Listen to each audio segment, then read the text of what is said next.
Boa noite. Começamos agora o Correio Urbano, programa exibido pela RCTV no portal correio.com.br. Hoje vamos falar sobre violência contra a mulher. Boa noite. A conversa de hoje nós temos como convidadas a delegada Renata de Almeida Matias, que é subcoordenadora da Delegacia de Atendimento à Mulher, e a juíza Rita de Cássia Martins, da Vara da Violência Doméstica. A primeira pergunta vamos fazer para a doutora Renata. Doutora Renata, nas últimas semanas nós temos visto um aumento dos casos de violência contra a mulher. Ainda hoje nós registramos isso. E o que eu queria saber, ao menos a impressão que se tem, é que houve realmente esse acréscimo. A senhora atribui alguma coisa, isso a que tipo de coisa? Bem, a gente percebe que depois do advento da Lei Maria da Penha, a gente tem visto um maior número de denúncias. E isso às vezes pode ser interpretado como um aumento da violência. Principalmente no caso de violência doméstica, o que está acontecendo é que aquela violência que era tida como normal, natural, que era invisível, ela está tendo mais visibilidade. Então a gente tem percebido realmente um aumento de número de denúncias nos casos de violência doméstica e a gente vê isso como uma forma positiva, porque isso demonstra que as mulheres elas não estão aguentando mais ficar caladas, passando por aquela situação e na grande maioria das vezes nem só as mulheres que são as vítimas que fazem essa denúncia. A gente tem percebido um aumento de familiares, de amigos, de colegas de trabalho que tem essa iniciativa de denunciar que aquela conhecida está passando por uma situação de violência. Entendo. Em relação a esses casos da violência contra a mulher, eles ocorrem mais dentro de casa, no trabalho, na rua, pela experiência que a senhora tem em registro desse tipo, onde é que mais ocorre isso? Infelizmente, dentro de casa. A violência doméstica, ela ainda é uma violência que durante muito tempo foi considerada normal, era aquela briga de marido e mulher que ninguém se metia. Entendo.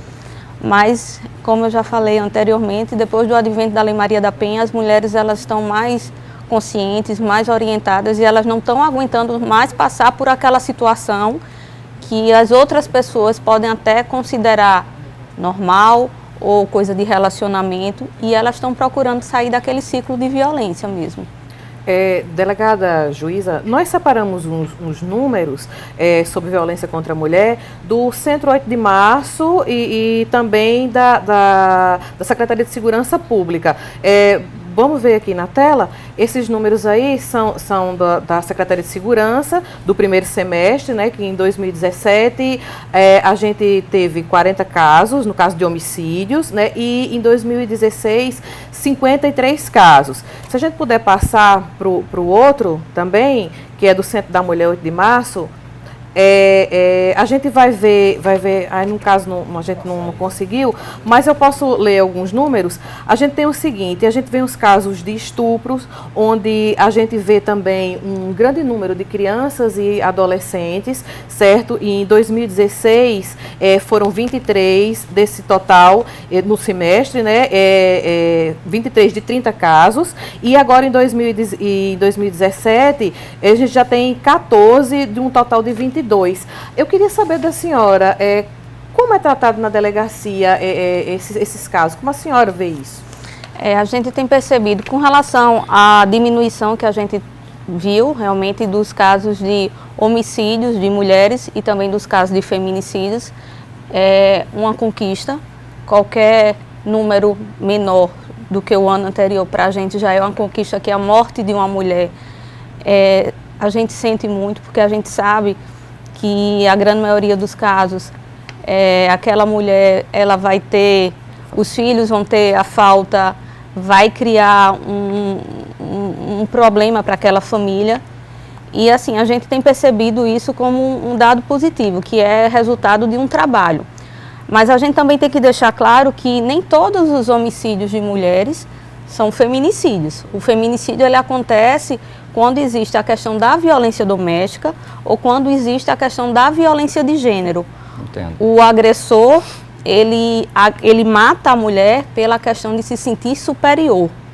Então, assim, a gente tem visto que o que a gente pode fazer e o que a gente vem fazendo é a questão da prevenção.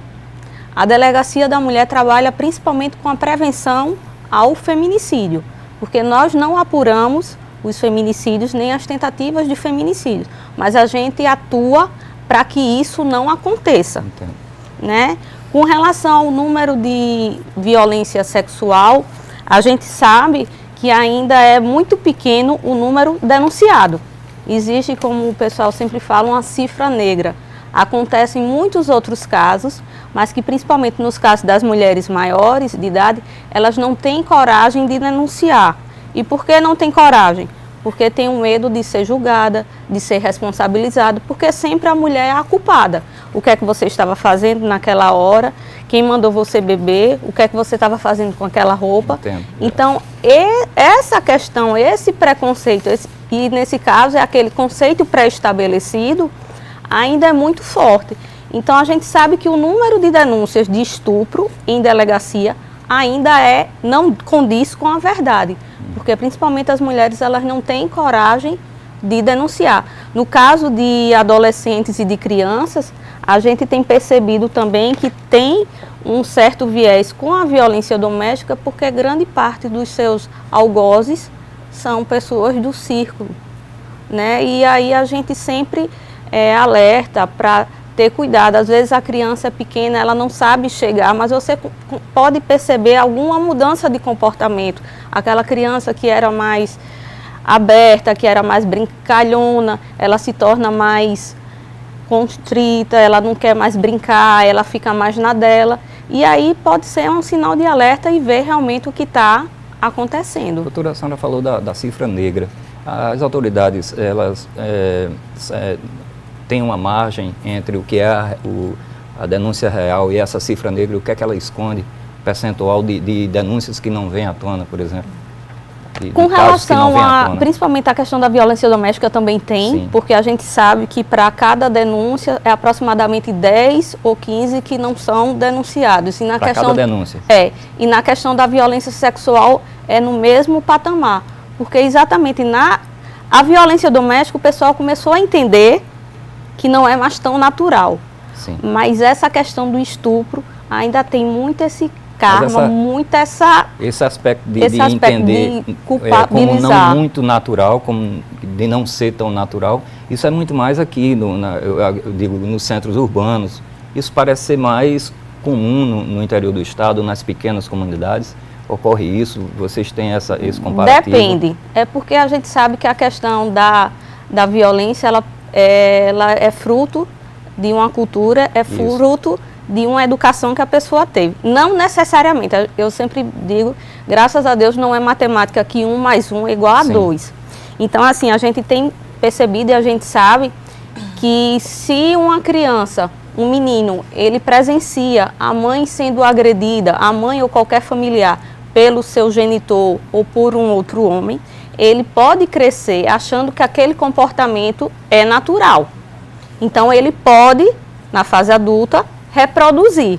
Mas a gente tem casos que são exatamente o contrário. Crianças, meninos que presenciaram a mãe passando por aquela situação, eles crescem e quando eles se tornam adultos, eles fazem de tudo para evitar que qualquer outra pessoa passe por aquilo, porque eles já conheceram. E outra coisa, porque a gente vive, José Carlos, numa sociedade que é muito machista. E o machismo, essa cultura patriarcal, é muito difícil você mudar de um dia para o outro. Existe essa ilusão de que a questão da violência doméstica, ela só atinge a classe menos favorecida. Isso é uma ilusão. E pegando esse gancho, desculpa interromper, eu queria saber da juíza, dos casos lá na vara da violência doméstica, né, foi uma vara criada, posso dizer que recentemente, né, porque a resolução, se não me engano, é de 2012, né, essa resolução 38 de 2012. Qual o perfil dos casos e das pessoas que chegam lá na vara? Bom, o perfil hoje ele está bem diversificado, né? Porque no início, quando a vara foi criada, a gente percebia assim Primeiro, uma incompreensão da lei Maria da Penha. Havia muita incompreensão por parte da mulher da lei. Ela achava que poderia denunciar o homem apenas para o efeito de dar um susto. E a gente tinha, assim, uma corrida muito grande das mulheres para desistir do processo. Nós tínhamos uma audiência que, na época, era comum, que se chamava audiência do artigo 16. Então, tem que chamar a mulher. Ela já foi na delegacia, ela já disse que quer representar contra o agressor. Mas ela era obrigada, praticamente, a voltar à justiça apenas para dizer se queria ou não. Hoje não temos mais essa exigência. O Supremo Tribunal Federal decidiu que não há necessidade dela voltar. Quer dizer, ela vai ter que ir à justiça, mas para uma audiência de instrução e julgamento. E não mais para ratificar aquele dito na delegacia. Então, com isso, ela tinha a impressão de que aquela primeira ida na delegacia era apenas para dar um susto, e ela tinha a possibilidade de comparecer diante do juiz, da juíza, e dizer que não queria mais. E dizia mesmo: não, eu estou aqui, mas eu não tenho interesse. Foi apenas para dar um susto no meu marido, no meu companheiro, no meu namorado, ex-namorado, mas eu quero terminar. Então, isso aí a gente... por conta disso, nós acabamos implementando, o Tribunal de Justiça acabou implementando um projeto, que é aquele Justiça em Seu Bairro, Mulher Merece Respeito, que era justamente para a gente conversar com essas mulheres.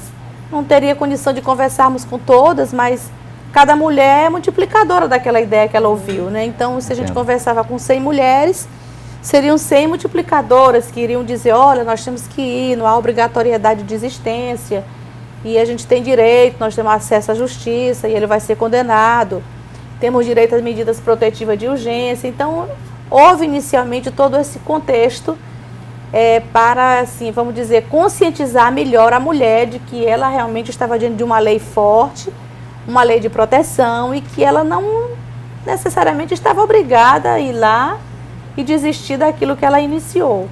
Então, houve essa mudança. Hoje nós temos poucas audiências do artigo 16, só quando realmente o Ministério Público acha que é conveniente ouvir a mulher, ela não está sendo localizada e ela está sendo chamada para audiência e ela está se escondendo. Então, a gente chama e faz essa audiência, e às vezes realmente ela já voltou a conviver com o parceiro, foi apenas uma ameaça, uma injúria, não foi uma lesão corporal, não foi um crime sexual. Então, realmente, aí a gente finaliza. Então, teve esse primeiro momento. E hoje, qual é a principal dificuldade? Hoje nós não temos mais essa questão mais da desistência, e nós temos uma abrangência muito grande do público, que tanto faz da classe C como da classe A, da classe B.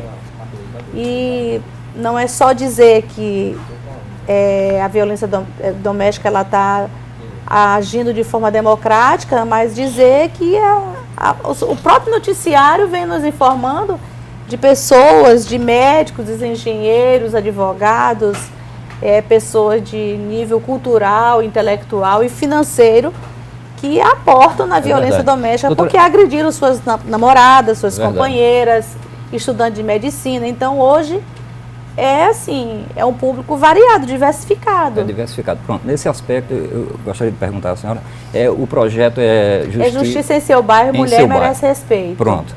Ele começou há quanto tempo? Ele começou em março de 2013. Em 2013.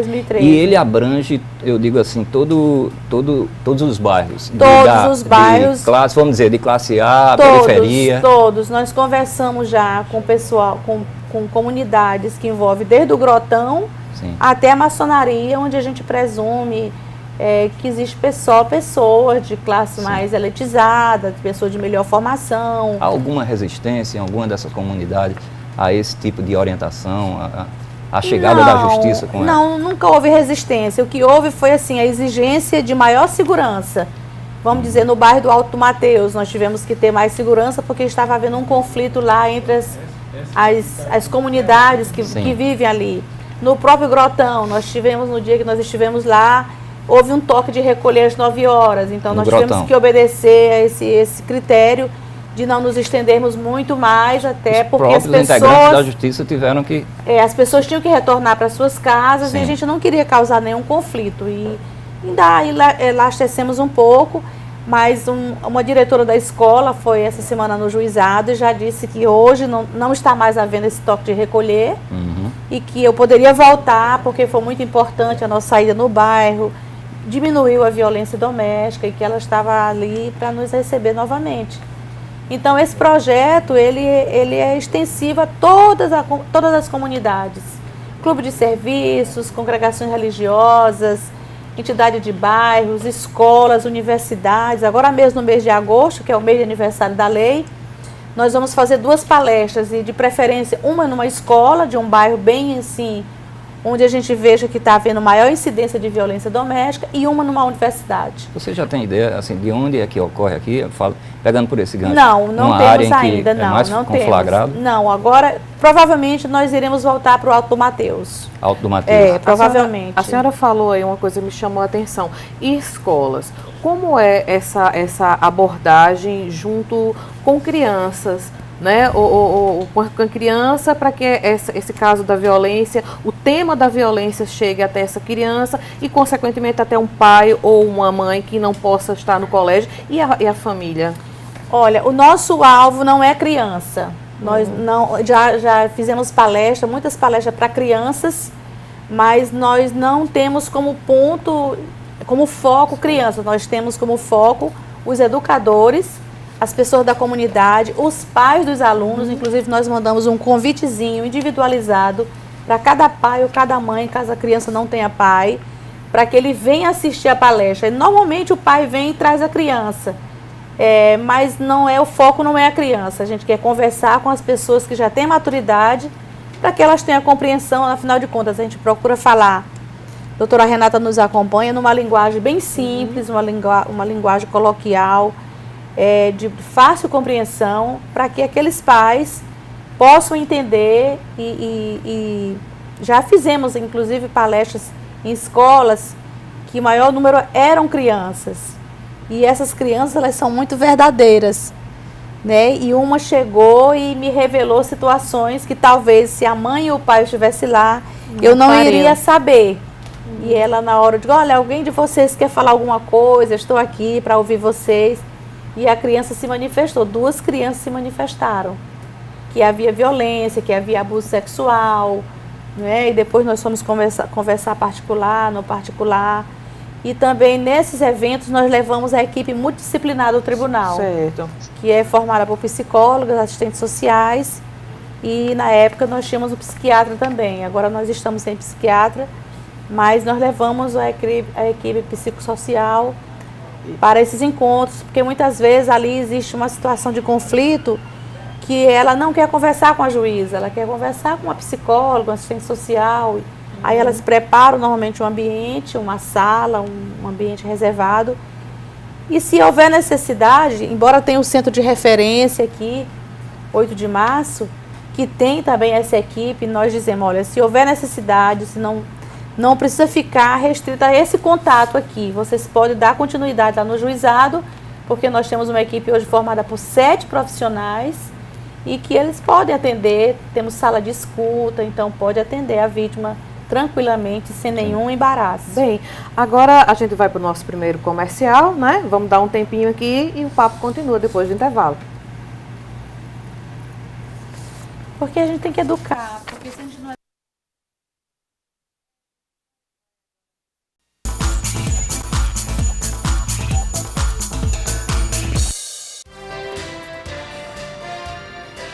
Boa noite novamente, voltamos com o Correio Urbano, que hoje está debatendo a violência contra a mulher. No estúdio hoje convidamos a Renata Almeida, delegada, e a juíza Rita de Cássia. Antes de retornarmos à conversa, nós queríamos mostrar aqui uma enquete que fizemos com a população, em que se coloca a questão a respeito do que é que se deve fazer para melhorar o combate e ter mais efetividade nessa luta contra a violência contra a mulher. Solta o VT aí. O que é que você acha que resolveria, ou pelo menos diminuiria, a violência contra a mulher?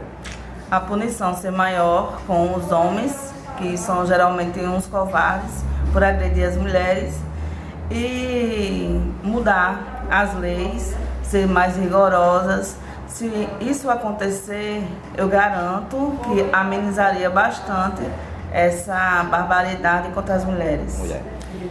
Infelizmente, a gente vive num país de muitas injustiças, mas nós mulheres devemos denunciar sim esses agressores para que eles paguem todo o mal que nos fazem.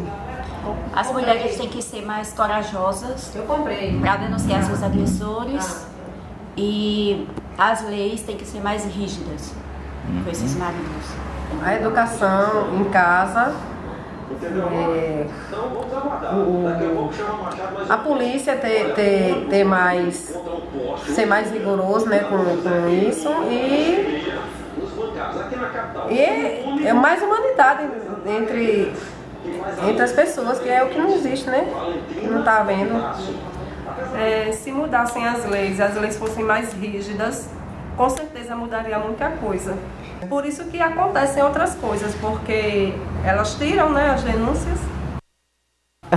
Durante o VT aí, a juíza ficou, é verdade, eu concordo, eu discordo. Então, vamos começar por ela, né? Doutora Rita de Cássia, qual a sua opinião sobre o que as nossas telespectadoras na rua disseram? Olha, eu gostei muito da última, que ela falou da educação. Eu acho que a violência doméstica, ela é cultural, ela advém do patriarcado, do machismo, do sexismo. E como é que nós vamos combater todo esse histórico? Verdade.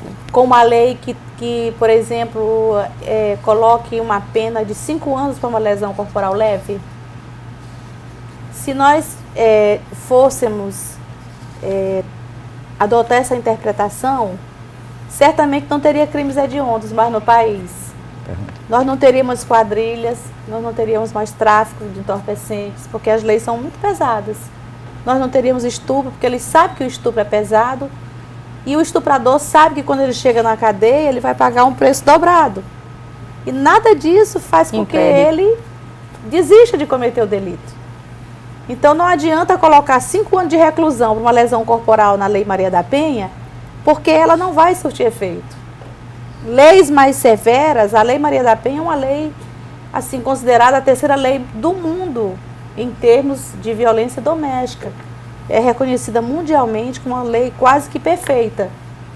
Mas, se nós não trabalharmos a educação de base, educação de casa, educação na escola, noções de direitos humanos, noções de dignidade, noções de respeito, de igualdade, nós vamos continuar nesse debate por milênios.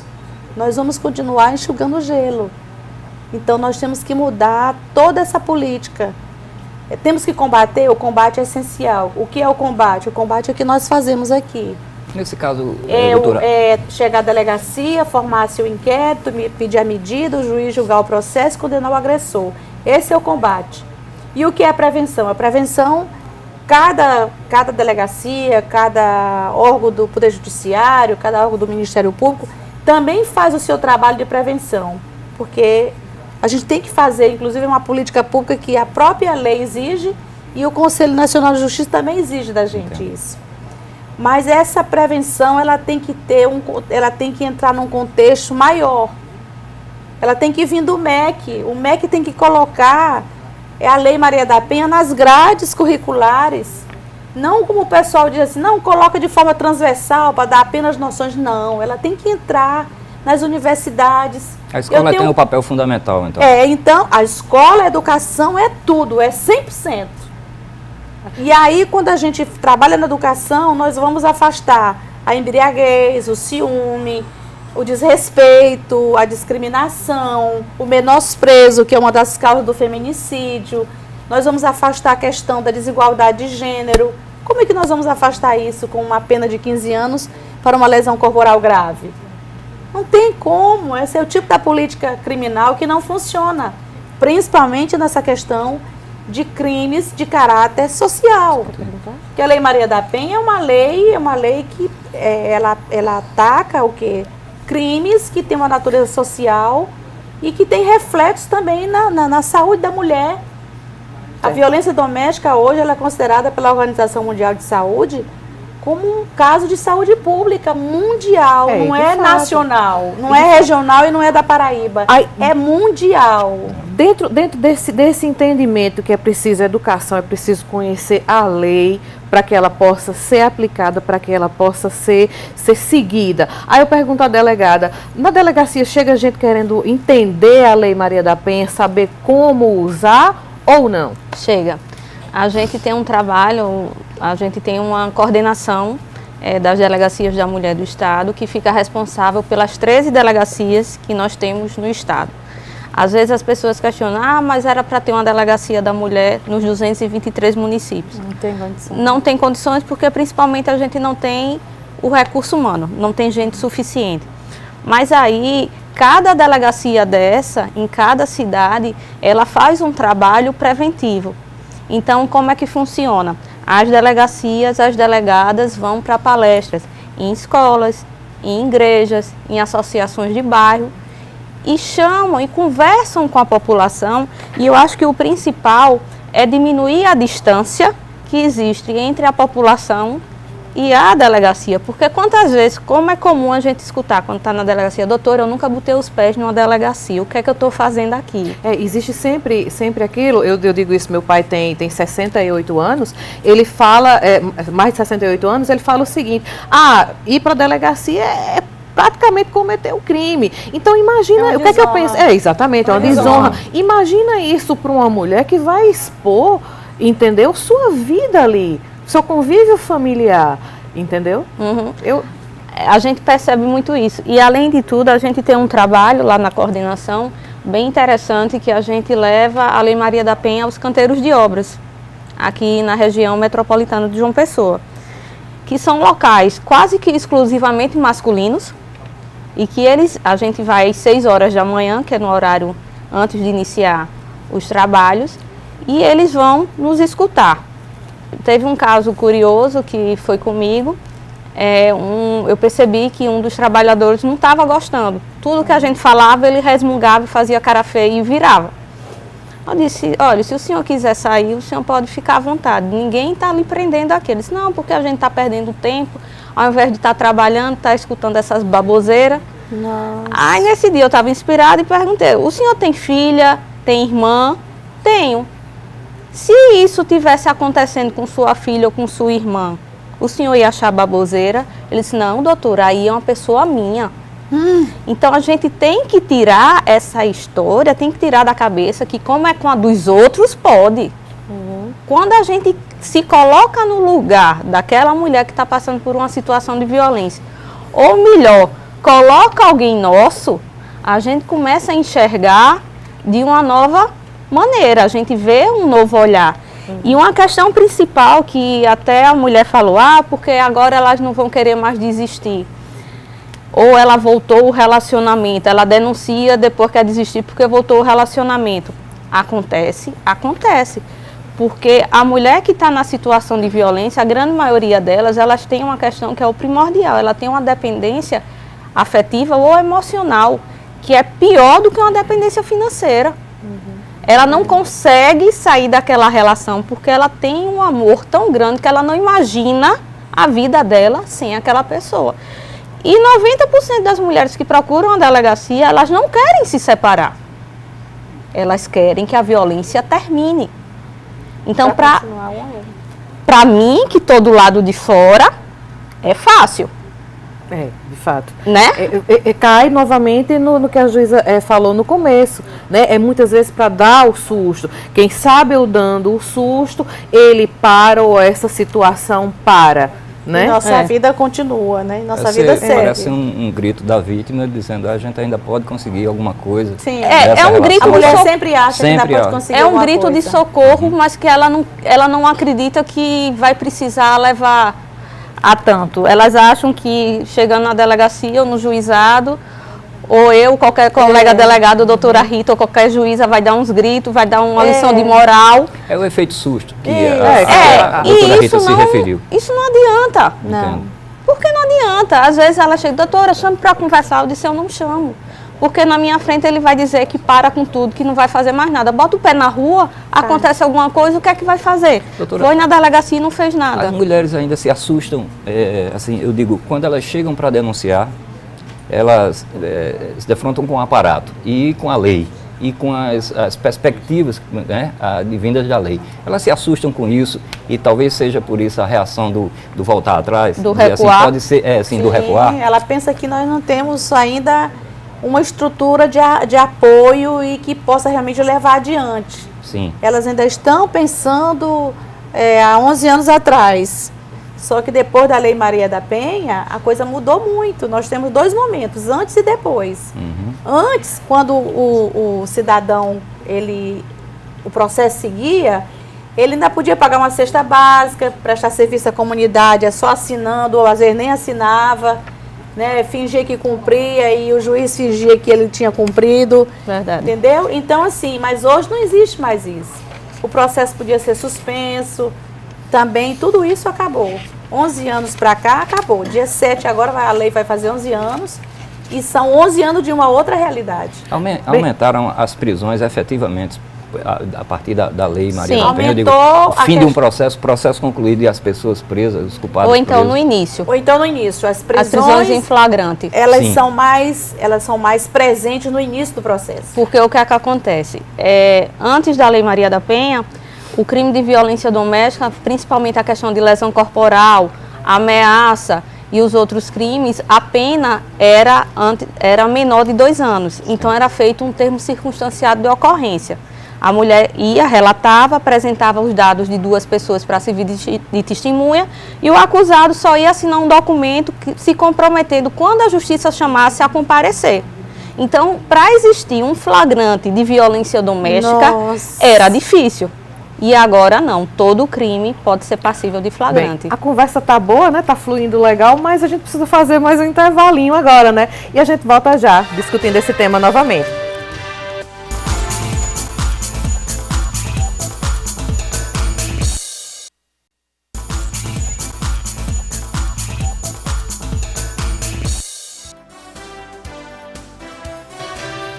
Boa noite, voltamos aqui com o Correio Urbano, onde estamos debatendo a violência contra a mulher.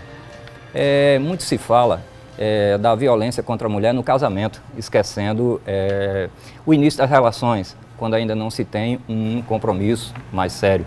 Eu faria essa pergunta aqui à doutora Renata. Doutora,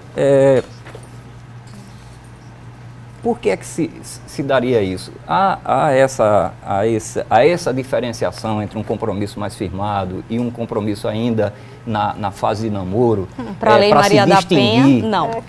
Não, mas eu digo para se distinguir um potencial agressor, por exemplo? Não, existe assim, a gente pode começar em qualquer relacionamento, a gente sabe que tem a fase da conquista, Sim. que tudo são flores, tudo é 1000 maravilhas, então vai ser tudo perfeito.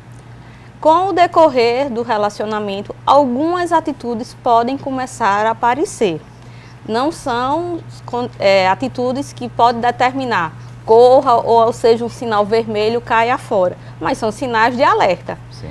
Relacionamento, se começa tudo muito bem, daqui a pouco pode me dizer, me dá uma prova de amor, me dá as tuas senhas de rede social.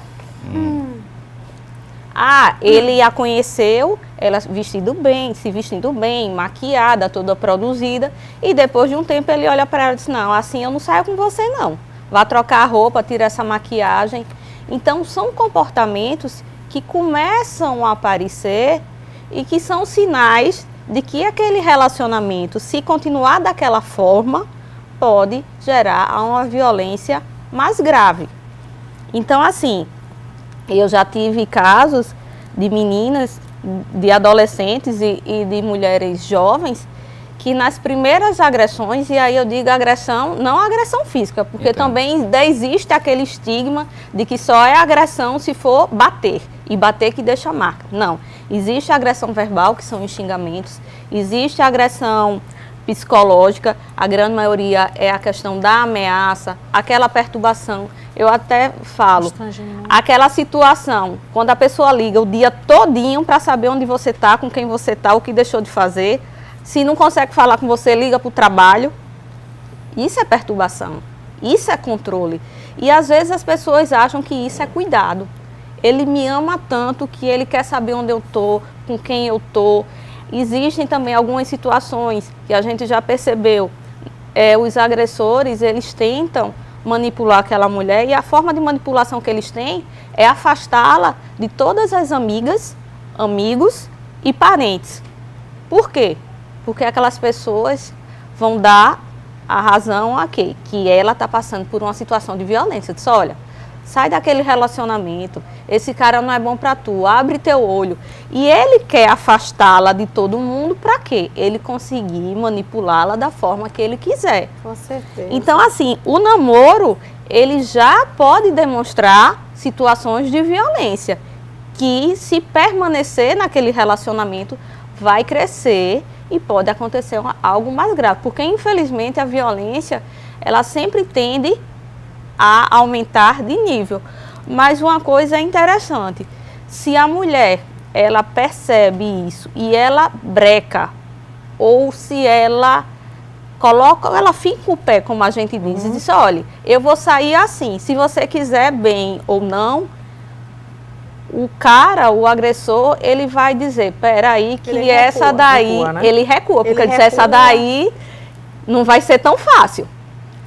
A gente foi para a rua novamente e pegou a opinião de pessoas a respeito da educação familiar no combate e na prevenção à violência. Tudo começa na família. Então, eu queria ver a opinião das pessoas e que vocês depois comentassem um pouco sobre isso. Vamos ver? Eu acredito que influencia, que a educação, o exemplo que a criança vê, que cresce junto ali à família e observa, influencia, mas ele não é determinante. Muitas vezes o exemplo que ela tem dentro de casa é um exemplo positivo, é um exemplo de amor e de companheirismo entre os pais, e ela não consegue transferir isso para a vida dela. A educação em si é algo muito difícil, né? O ser humano, ele é muito complexo. Então, muitas vezes, algo que é muito positivo para alguém, um fato que acontece durante a infância, que ele leva como algo positivo, uma outra pessoa vai levar como algo negativo. Então, é muito complexo isso. Essa história de dizer que influencia e é determinante, a educação do pai e da mãe não é. Eu acredito que não. Acredito que influencia, mas que não é determinante. O caráter, a falha de caráter que vem, que nasce com a pessoa, vai fazer com que ela leve aquilo ali para o lado positivo ou para o lado negativo. Eu acredito que sim, que é um fator determinante, que na minha casa, como por exemplo, eu sou o irmão mais novo, de 3, e as outras 2 são mulheres, e minha mãe sempre me educou a que tem que educar não só as mulheres, como também qualquer ser humano, para que a violência não resolve nada. Gente, a gente está em cima da hora, a conversa está muito boa, o tema realmente é muito vasto. Eu queria saber rapidamente a opinião de vocês, umas considerações finais. Vamos começar pela juíza para a gente dar uma encerrada? Olha, a primeira fala, realmente a educação ela é importante, tanto a educação doméstica, a formação doméstica, porque qual é o nosso primeiro contato social do ser humano? É a família, é a base, é a célula máter, é o nosso primeiro exemplo, é o nosso primeiro contato, primeiras falas, né, primeiras oportunidades e experiências. Mas ela não é determinante, porque muitas vezes nós temos pais que são super educados, pessoas que são religiosas, pessoas que são de elevada formação espiritual, psicológica, emocional e até material.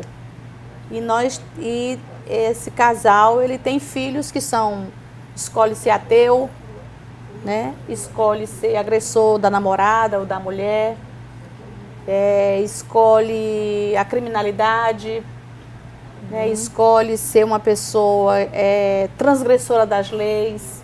Então, a gente não, a questão de relações humanas, de comportamento, nós nunca podemos trabalhar como a gente trabalha com matemática, ou então como a gente trabalha com vamos dizer, com regras de química, de física, de engenharia, porque elas são mutáveis, né? Cada ser humano, e eu sou muito adepta dessa questão, quando ele nasce, ele já traz a sua essência. Porque nós somos uma pedra que nascemos embrutecida e precisamos ser polidos. E o que vai nos polir é justamente a educação doméstica, a educação familiar, a educação na escola, e nós ficamos pessoas sociáveis, pessoas agradáveis, pessoas de bom relacionamento, respeitosas. Mas se a gente não passa por esse processo, nós teríamos comportamento igual aos homens das cavernas. Então, o ser humano é isso.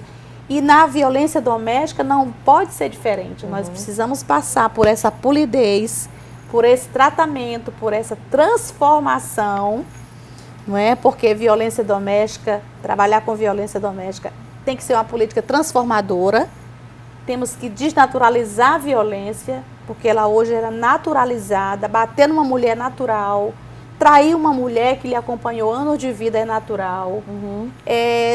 Extorquir o patrimônio de uma mulher que foi construído ao longo dos anos com você é natural. Não pagar a pensão alimentícia para uma mulher que você abandona aos 65 anos, depois de não ter mercado de trabalho, é natural.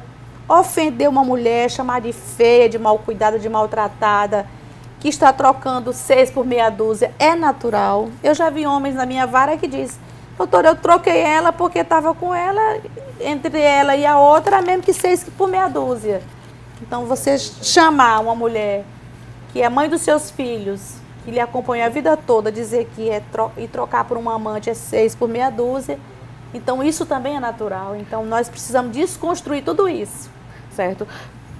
Eu queria agradecer, primeiro, a senhora, a sua opinião. Eu vou ficar devendo para a doutora Renata, certo? Mas, assim, eu acho que o recado que fica é: denunciem, precisam denunciar, procurar seus direitos, conhecer as leis. Só para deixar uma coisa clara, a Delegacia da Mulher daqui de João Pessoa, ela funciona em plantão de 24 horas. E nos plantões aqui a gente fica responsável pela área de João Pessoa, Cabedelo, Santa Rita e Bahia. Então, se acontecer algum caso, pode procurar a delegacia na mesma hora que vai ter atendimento. Em Patos, em Campina Grande, a gente tem plantão nos finais de semana. Pronto, gente. E também só dizer aqui sobre o juizado, que muitas vezes a mulher pensa que ela tem que passar pela delegacia para poder pegar uma medida protetiva. Não é necessário. Ela pode ir diretamente no juizado. Que bom. Prestar seu termo de declaração. Muitas vezes ela acha que a polícia é mais inibidora, tem essa coisa da coercitividade, né? Então ela pode ir no juizado, prestar declaração e ela vai sair de lá com sua medida protetiva. Bem, gente, chegamos ao fim do nosso Correio Urbano. A conversa ia durar a noite adentro, mas infelizmente a gente tem que acabar e na próxima quarta-feira a gente se encontra aqui novamente, tá bom? Queremos agradecer a presença mais uma vez da doutora Renata e da doutora Rita de Cássia e fica, né, com o Zé Carlos aí, boa noite, né, gente? Boa noite, o Correio Urbano volta na próxima quarta-feira às 10 da noite. Até lá.